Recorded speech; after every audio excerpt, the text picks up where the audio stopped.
गोटे गोटे जैकेट केते टंका पड़े? 1200-1500 सेमती बहुत दाम भी न था 1500-1700 एमती।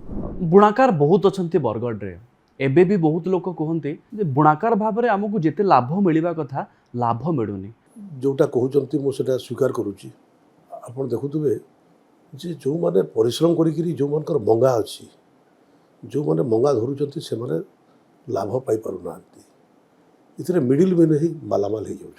अच्छे मिडिल मैन बिल्कुल अच्छा आम चेष्टा करवा जे जो माने मंगा धरुंच से माने मिडिल मैन हुंतु तांकर कपड़ा से माने बिक्री करंतु निजे कपड़ा बुणंतु निजे डायरेक्ट बिक्री करंतु एटा मोर माइंडसेट रे अछि।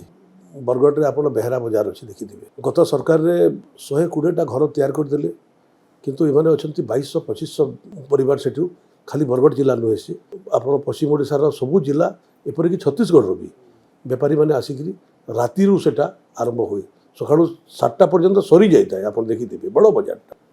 तो मुझे आमर सरकार आसला 2200 पिंडी बनवार आरंभ कर। अच्छा जोटा विगत दिन में होता कार्यक्षम है ना सेटा गोटे आम इन्स्टिट्यूट करने को जाऊँ जो थी कि 500 पिला प्रत्येक वर्ष बाहर जदि 500 पिला जदि बाहर नुआ नुआ डिजाइन रो शाढ़ी कपड़ा से तैयार करें यहाँ आमर चिंताधारा।